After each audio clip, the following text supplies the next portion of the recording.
nursing channel edunurse.med.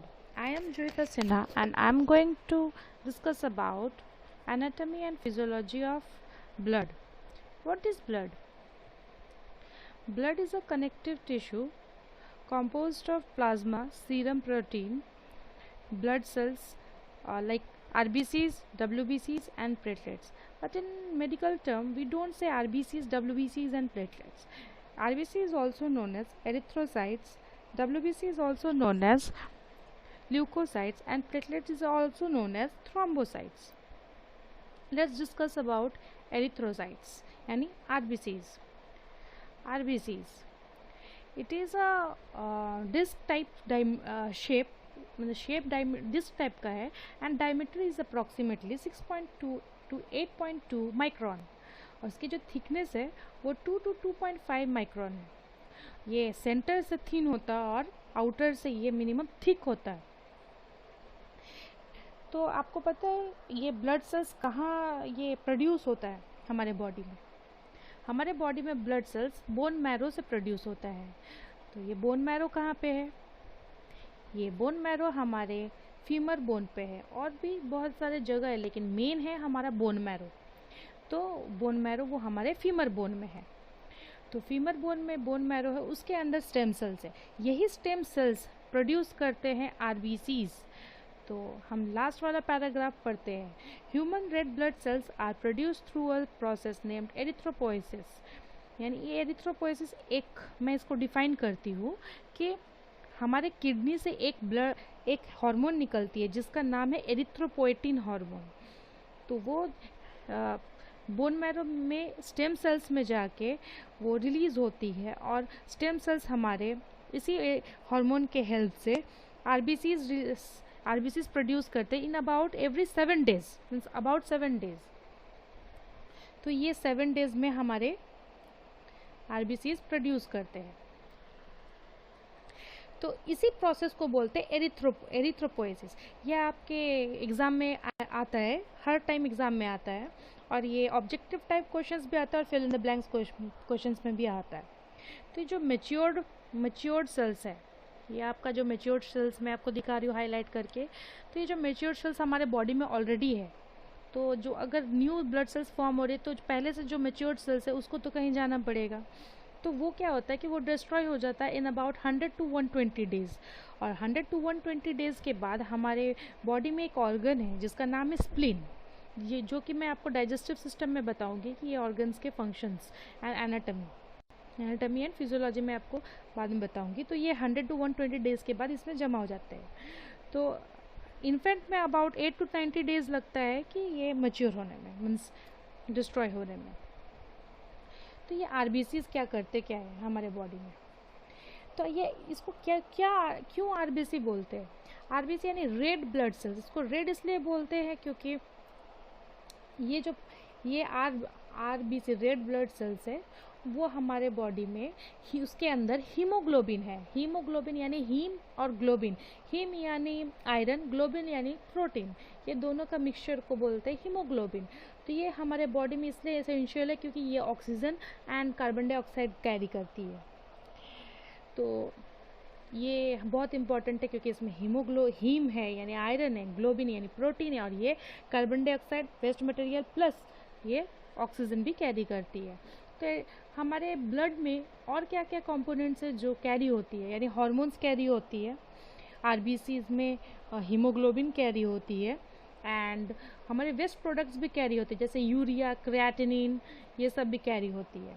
तो हमारे blood का पीएच कितना है, पावर ऑफ हाइड्रोजन कितना है? हमारे ब्लड का पीएच है 7.35 to 7.45. ये भी आपके क्वेश्चंस में फिल इन द ब्लैंक्स या ऑब्जेक्टिव टाइप क्वेश्चंस में आते हैं. Next move on to white blood cells. ये नाम से वाइट ब्लड सेल्स है क्योंकि आपको ये मैंने पहले ही बताया था कि जिसमें हीमोग्लोबिन होती है वो रेड हो जाती है, जिसमें हीमोग्लोबिन नहीं होती है वो वाइट ब्लड सेल्स होती है. ये हमारे बॉडी के जितने भी ब्लड के कंपोनेंट्स है उसमें से 1% ये काउंट होती है. लेकिन ये 1% बहुत इंपॉर्टेंट है क्योंकि white blood cells are also known as immune system of our body. ये हमारे बॉडी को प्रोटेक्ट करते हैं अगेंस्ट इन्फेक्शियस डिजीज़. और वायरसेस से। तो WBCs are also known as leucocytes, जैसे कि मैंने पहले आपको बताया था। और इवन कि ये लिम्फेटिक सिस्टम में भी रहता है, हमारे लिम्फ में भी ये रहता है। तो WBCs यानी ल्यूकोसाइट्स के 5 मेजर टाइप्स हैं। ये फर्स्ट है न्यूट्रोफिल्स, यानी वो जो 1% आपने मैंने बताया कि WBCs है, उसमें से भी 60 मीन्स उसके भी मैं उस 1% को मैं 100% काउंट करती हूँ, और उसमें से न्यूट्रोफिल 60 to 70% प्रेजेंट होता है, जो कि हमें प्रोटेक्ट करता है against bacteria and fungi. Lymphocytes थोड़ा बड़ा टॉपिक है, इसलिए मैं उसको बाद में डील करती हूँ। इस्नोफिल्स पैरासाइट्स और एलर्जिक रिएक्शंस के अगेंस्ट हमें प्रोटेक्ट करता है। Monocytes macrophages Kupffer cells in liver, यानी वो जो बैक्टीरियल इन्फेक्शंस होते हैं उसको मैक्रोफाजेस से वो हमें प्रोटेक्ट करते हैं, और ये हेल्प होता है कफर सेल से जो कि प्रेजेंट रहता है लीवर में। ये भी ऑब्जेक्टिव टाइप क्वेश्चंस है और ये भी क्वेश्चंस एग्जाम में आते हैं। बेसोफिल्स ये इन्फ्लामेटरी रिस्पॉन्स, यानी हमारे बॉडी में इन्फ्लामेटरी रिस्पॉन्स ये प्रोड्यूस करते हैं by the help of histamine हमारे बॉडी का इन्फ्लामेटरी रिस्पॉन्स है, उसकी मदद से। अभी मैं आती हूँ आपको लिम्फोसाइट्स, जो कि हमारे बॉडी के 30% होते हैं। तो जो लिम्फोसाइट्स है वो दो तरह के लिम्फोसाइट्स होते हैं, B lymphocytes and T lymphocytes. Main these are the means ये जो लिम्फोसाइट्स है ये हमारे बॉडी का इम्यून सिस्टम है जो फाइट अगेंस्ट करते हैं वायरसेस से, कैंसर से। तो ये बी लिम्फोसाइट और टी लिम्फोसाइट है क्या, मैं आपको बता देती हूँ। तो B lymphocyte and T lymphocyte are the immune system of our body, जैसे मैंने बताया। लेकिन B lymphocyte is not directly helps indirectly immune system है हमारे बॉडी का, यानी बी लिम्फोसाइट टी लिम्फोसाइट को हेल्प करता है इम्यूनिटी बनाने में। तो टी लिम्फोसाइट को बी लिम्फोसाइट की हेल्प चाहिए होती है इम्यूनिटी बनाने में। T lymphocyte are the direct army and B lymphocyte T lymphocyte को हेल्प करती है। तो these are about WBCs leucocytes. Now I am going to talk about thrombocytes यानी प्लेटलेट्स। जैसे कि आपको पता है प्लेटलेट्स हमारे बॉडी में क्या करते हैं, क्लॉट करने में हेल्प करते हैं। कहीं इंजरी हो गई, कहीं कट गई स्किन जहाँ से ब्लीड हो रही है, तो उसको क्लॉट करने में, हील करने में हेल्प करती है प्लेटलेट्स। तो platelets are the tiny blood cells fragments that help your body from clot to stop bleeding. If one of your blood vessels get damaged, it sends out signals that are picked by the platelets. The platelets then rush to the site of damage and plug for a clot to repair the damage. तो इसका मतलब कि कहीं अगर हमारे tier हो जाते हैं ब्लड वेसल्स या कहीं डिस्ट्रॉय हो जाते हैं, तो वहाँ पे हमारे जो प्लेटलेट्स है वो रन करते हैं उस साइट में ताकि वो हील कर सकते हैं, यानी रिपेयर कर सकते हैं। तो इसको मैं आपको एक वीडियो से बताऊंगी। उससे पहले मैं एक बात बताती हूँ कि प्लेटलेट्स में ऐसा क्या है कि कौन से फैक्टर्स है कि वो उसे एडहेसिव बनाती है, यानी चिपकते हैं। तो एडहेसिव बनाती है, ऐसा कौन से फैक्टर्स है, तो ऐसा 13 फैक्टर्स है। तो 13 फैक्टर्स में आपको 13 फैक्टर्स, यानी ऐसा नहीं है कि ये जो नंबर 1 है ये आप उसमें फिब्रिनोजेन है तो आप नंबर 13 में उसको बोल सकते हो, नहीं। फैक्टर नंबर 1 जो है वो है फिब्रिनोजेन, जो फैक्टर नंबर 1 है वो है फिब्रिनोजेन। तो फैक्टर नंबर 2 है प्रोथ्रोम्बिन।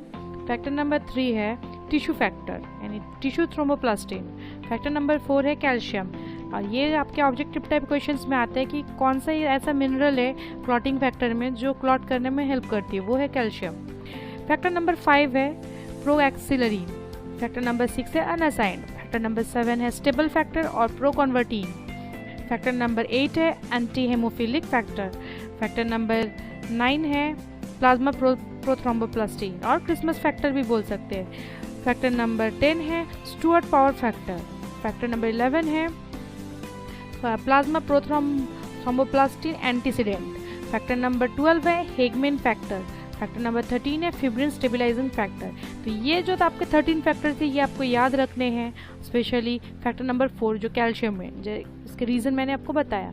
तो हमारी लीवर जो है केपेबल है प्रोड्यूस करने में ये फैक्टर्स, तो वो कौन से फैक्टर्स प्रोड्यूस कर सकती है? 13 के 13 फैक्टर्स प्रोड्यूस नहीं कर सकती, लेकिन factor number 2, factor number 7 and factor number 9 and factor number 10, ये जो चारों फैक्टर है ये हमारे लीवर कैपेबल है प्रोड्यूस करने में with the help of vitamin के।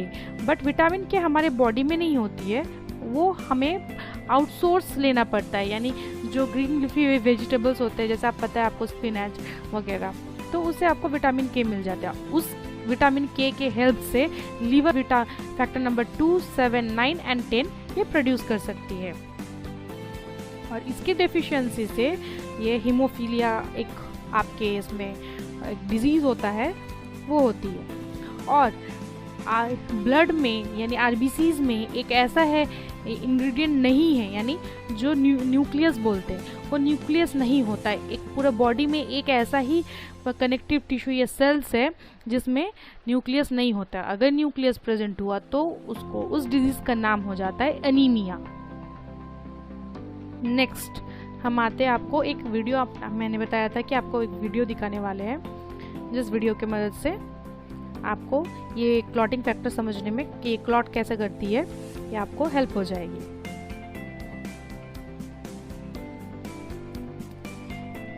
मान लीजिए कि एक आपको इंजरी हो गई है, एक साइड पे, तो ये जो आप वाइट कलर का एक कंपोनेंट देख रहे हैं ये प्लेटलेट्स है, और पासिंग बाय जो है वो है आरबीसीज।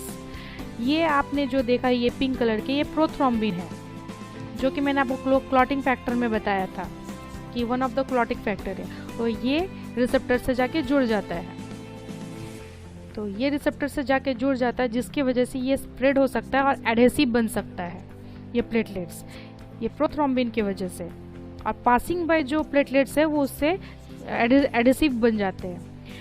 हमें पता है कि एटीपी मतलब क्या होता है, यानी एडिनोसिन ट्राइफॉस्फेट, जो हम खाना खाते हैं उससे वो एडिनोसिन ट्राइफॉस्फेट बनती है, यानी एनर्जी बनती है। उस एनर्जी का यूज़ करके ये थ्रोम्बिन एंड प्रोथ्रोम्बिन एक्टिवेट हो जाता है, जिसकी वजह से प्रोथ्रोम्बिन थ्रोम्बिन को एक्टिवेट करता है, थ्रोम्बिन फिब्रिनोजेन को एक्टिवेट करता है, और फिब्रिनोजेन फिब्रिन को एक्टिवेट करता है। और फिब्रिन क्या करता है, एक मेशवर्क बनाता है। मेशवर्क यानी एक धागे जैसा, जैसे सिलने वाला जो आपको धागा होता है यानी थ्रेड होता है वो बनाता है।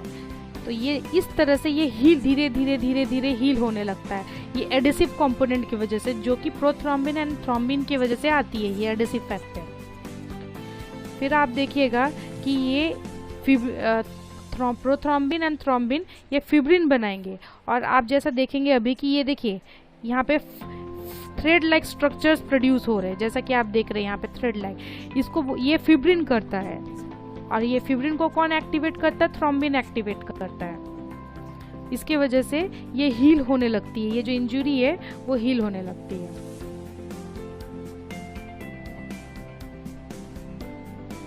तो ये आपको समझ में आ गया होगा आई थिंक कि हमारे प्लेटलेट्स कैसे काम करते हैं। तो मैं एक बार आपको एक फ्लोचार्ट डायग्राम से भी आपको समझा देती हूँ कि ये कैसे हेल्प करता है। तो जो इंजरी का साइट है उसमें क्या होता है कि कैल्शियम एंड प्रोथ्रोम्बिन एक्टिवेट हो जाता है, फिर प्रोथ्रोम्बिन थ्रोम्बिन को एक्टिवेट करता है, थ्रोम्बिन फिब्रिनोजेन को एक्टिवेट करता है, फिब्रिनोजेन फिब्रिन को, फिब्रिन फिर मेशवर्क बनाता है यानी थ्रेड लाइक स्ट्रक्चर बनाता है, जैसे मैंने आपको एक वीडियो में दिखाया, जिसकी वजह से जो ब्लड सेल्स पास हो रहे हैं वो ट्रैप हो जाते हैं, मतलब जो बाहर निकल चुके और वहाँ पे फंस चुके वो ट्रैप हो जाते हैं, और उसके वजह से वो क्लॉट बनना शुरू हो जाता है और ब्लीडिंग स्टॉप हो जाता है। अगर आपको मेरा ये वीडियो पसंद आया तो लाइक करिए और नीचे दिए गए बेल आइकन को सब्सक्राइब करके आप, ताकि आने वाला वीडियोस आप देख सकें। Thank you.